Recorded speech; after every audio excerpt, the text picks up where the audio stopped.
Hello there and good to see you. I'm Elvis Lyonga at the African Union, and these are your must-see stories for the week. Brunei's ambassador to the United Nations, Albert Chingoro, has called out the African Union Commission for interfering in the country's political affairs after the latter issued a statement on an untimely judicial initiative in the East African nation. Burundi issued an international arrest warrant on Friday against its former president, Pierre Boyoyo, as well as 11 senior members of the security forces.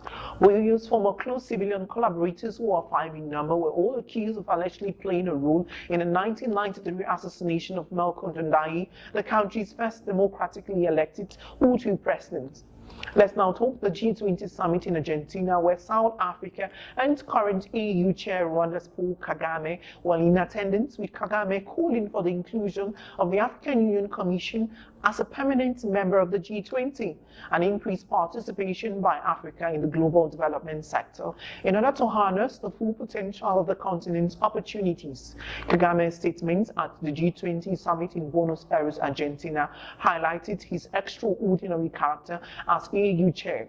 The 2018 G20 summit is being held under the theme Building Consensus for Fair and Sustainable Development. Let's now visit South Sudan, where the United Nations has condemned on Sunday a wave of brutal sexual attacks on women and girls in the northern town of Bentiu in South Sudan, which took place in what is described as a government-controlled area of the region.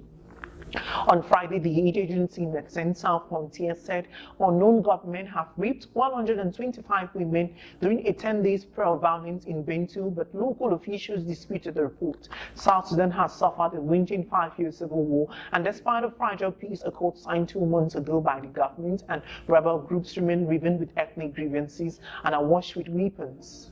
The African Union Commission and the United States of America convened the 6th annual high-level dialogue at the African Union headquarters. The dialogue is an opportunity for the EU Commission and the US to review progress on the implementation in various aspects of cooperation under the 4 pillars of the AUC/US partnership in the areas of peace and security, economic growth, trade and investments, democracy and governance, and promoting investments, opportunities, and development. Both sides reaffirmed their commitments to strengthen African regional integration and enhance cooperation and synergy in advancing efforts towards stability and sustainable economic development in Africa. Still within our AU headquarters, the African Union has organized a joint African-European Union technical workshop on sustainable reintegration in Addis Ababa with the support of the International Organization for Migration.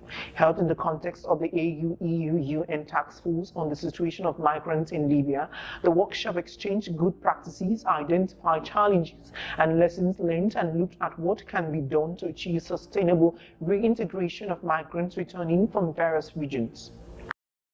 And finally, as we close today's page, we tell you about the significance of December 5th, which is the 5th year of the anniversary of South Africa's first black president, Nelson Rolihlahla Mandela, who was an anti-apartheid revolutionary, political leader, peace activist and philanthropist who served as president of South Africa from 1994 to 1999.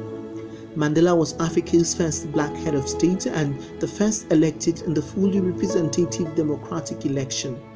Mandela, along with other leaders opposing apartheid, was sentenced to life on charges of sabotage in 1964. He spent 27 years in jail and was released in 1990.